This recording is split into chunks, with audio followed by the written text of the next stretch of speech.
తల్లి గురించి మాట్లాడేసింది. నేను గట్టిగా మాట్లాడేసి కానీ నీ మొగోళ్ళు ఇస్తా అది ఇదని మొత్తం చెప్పేసి ఇప్పటి నుంచి సినిమా చూపెడతాను అన్నా. అప్పటి నుంచి ఇక నాకు రిటర్న్ కాల్స్ లేవు. మీకు కానీ శ్యామ్కి ఫోన్ చేసి మాట్లాడతాం కానీ అలాంటి ఏమైనా చేస్తున్నారు వాళ్ళు? అండ్ నిన్న ఒక వీడియో వచ్చింది. ఆ వీడియో బహుశా చూసి ఉండొచ్చు, 100% చూస్తుంది, 100% చూసి ఉండొచ్చు. నేను ఒకటి టెలికాస్ట్ అయింది, ఒకటి అది చూసి ఉండొచ్చు. ఆ చూస్తే మాత్రం నేను మాట్లాడింది, నేను ఏమైతే మాట్లాడినా మీకు అర్థమైపోయింది.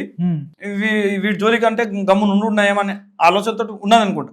విషయం ఏంటంటే ఇక్కడ నాతో మాట్లాడినప్పుడు, బ్రదర్ సతీష్ మీవాడు ఇట్లా మాట్లాడుతున్నాడు, వాడెళ్ళిండా, వాడికి వాడిని రెచ్చగొట్టిండా, నువ్వు తీసుకెళ్తున్నావా, వాడేమన్నా డబ్బుల కోసం దేనికో ఒకదానికి ప్రలోభ వెళ్ళిండా, అది కొంచెం ఆపుకోండి ప్లీజ్ అన్నకు నువ్వు కొంచెం చూసుకోండి. ఏదో ఒక మాట అది మాట్లాడితే అసలు మ్యాటర్ వేరేలా ఉండదు అంటారు. అంతే ఇప్పుడు ఆమె సానుభూతిగా మాట్లాడి సానుభూతి చలో ఓకే, సానుభూతి మనం చూపించేటోళ్ళం, చలో పోనీ మనకి ఎందుకు, ప్రత్యాతాపానికి మించినటువంటి శిక్ష వేరే లేదు. ఓకే, ఇప్పుడు మనం తప్పు చేసినాము, నేను తప్పు చేసినా అని చెప్పేసి మన దగ్గరకు వచ్చి ప్రత్యాతాపడ్డాడు అనుకోండి, దానికంటే పెద్ద వేరే శిక్ష లేదు అతనికి, అంతే కదా. అసలు లేదది, ఆ ఆలోచన లేదు అక్కడ. నీ అమ్మ అంటది, ఇష్టం వచ్చిన వాళ్ళని అంటది, అసలు అది ఆడది అన్న ఆలోచన నాకు వస్తుంది. ఆమె ఈ డ్రగ్స్ అవి ఇవి తీసుకొని నేను ఒక ఆడదాన్ని అన్న మాట మర్చిపోయింది. కాకపోతే ఆ ఆడదాన్ని అని ఎదుటోళ్ళని చూపెట్టుకుంటూ నేను మహిళని అని చెప్పేసి బతుకుతున్నా తప్ప, ఆమె మహిళ ఉంటే ఇట్లా మాట్లాడుతుందా?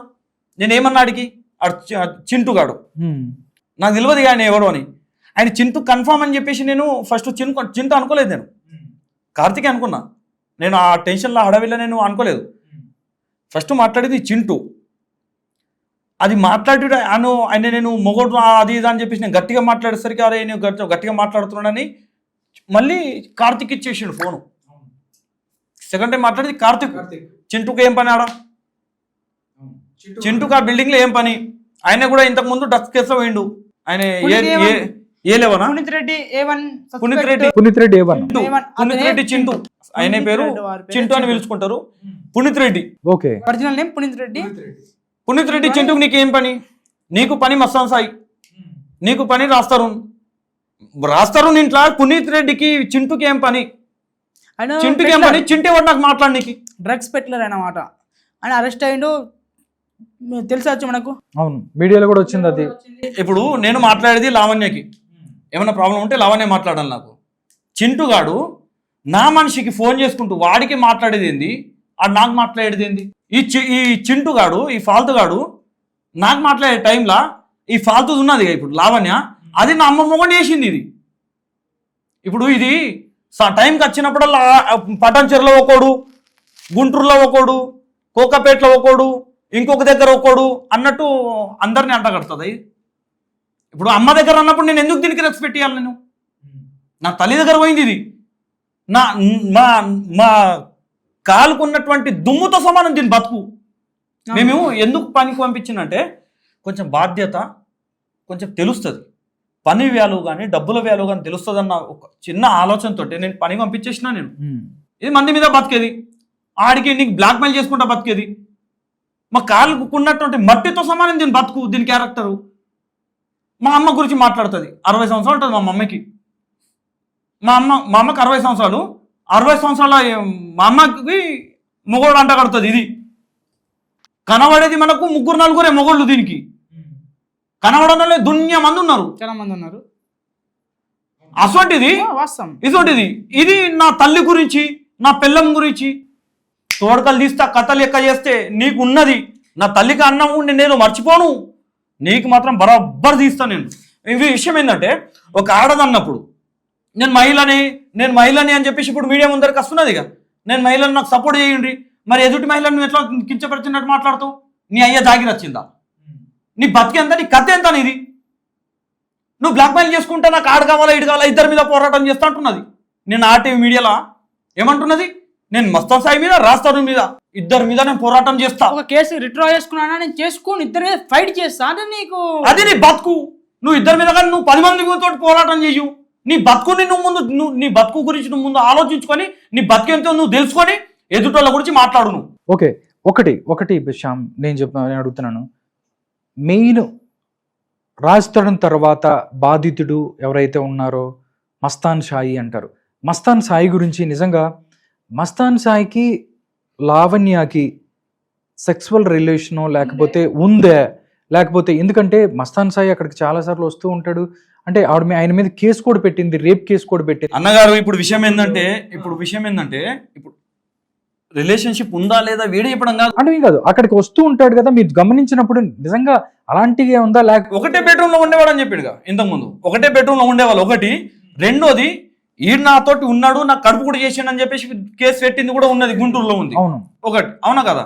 ఇప్పుడు ఏమంటుంది, ఇప్పటి వరకు మనము ఫాల్ట్ అలిగేషన్ అని చెప్పేసి అనుకుందాం, కానీ నిన్న ఆర్టీవీలో ఏమన్నాయి, ఇద్దరి కోసం పోరాటం చేస్తా, ఎఫ్ఐఆర్ కూడా ఉంది. ఫస్ట్ ఏమన్నా మదర్ ప్రామిస్ అని చెప్తున్నా నేను, సాయికి నాకు ఎలాంటి సంబంధం లేదు అని చెప్పి నీటి చెప్పింది.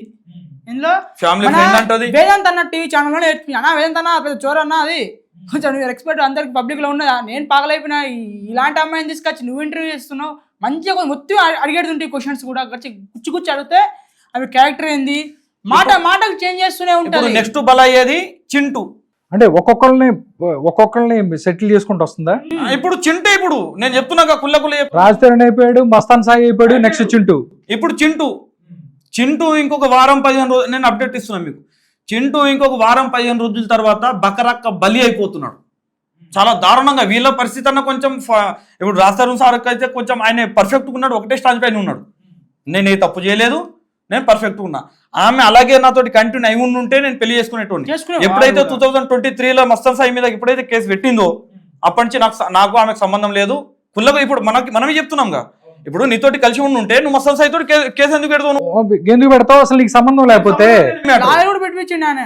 ఇంకొకటి రాస్తారోనే పెట్టించిండు, రాస్తారోనే ఎందుకు పెట్టిస్తాడు, ఏం పని ఆయనకు పని ఏంటిది, అవసరమా నీకు రాస్తారోన్ తోటి నాతో కావులిచ్చి పెట్టించిండు రాస్తారు అని చెప్పి మళ్ళీ రాజ్ తరుణ్కి వైపు తిప్పింది. అవునా, మళ్ళీ ఏమంటది, నువ్వు నీ గుండెకాయ నీ మెడకాయ అనుకుంటా నువ్వు అన్నావుగా మరి మస్తాన్ సాయి తోటి, మరి ఇదేంటిది అని అంటే జస్ట్ మేము ఫ్యామిలీ ఫ్రెండ్స్, వాళ్ళ భార్య కూడా తెలుసు, ఫ్లడ్ చేస్తామని చెప్పి మా చేస్తాము, వాళ్ళ మిస్సెస్ కూడా మాతో క్లోజ్ గానే ఉంటది, మరి వాళ్ళ మిస్సెస్ వేరే వాళ్ళ తొడాల మీద కూర్చుంటలేదు, మరి అదే ఫ్లట్టింగ్ ఉండదు కదా.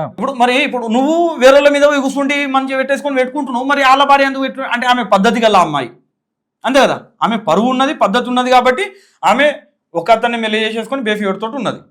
ఆమె ఎదుటి ఆడవాళ్ళని ఇట్లా నీళ్ళగా మాట్లాడది, బ్రోకర్ వాళ్ళు మాట్లాడతారు చూసిరా, రోడ్ల మీద తిరుగుతారు చూడు, ఆడది నువ్వేంది అని మాట్లాడు, ఆ టైప్ ఆఫ్ తోటి నువ్వు మాట్లాడుతావు. అంటే ఎదుటోళ్ళ వాళ్ళు ఎలాంటి వాళ్ళు ఏంటిదని ఏం తెలుసుకోకుండా నోటికి వచ్చినట్టు ఆ డ్రగ్స్ తీసేసుకొని ఆ తాగిన మైకంలో నోటికి వచ్చినట్టు మనం సమాధానం ఇచ్చే అవకాశం ఇస్తుందా?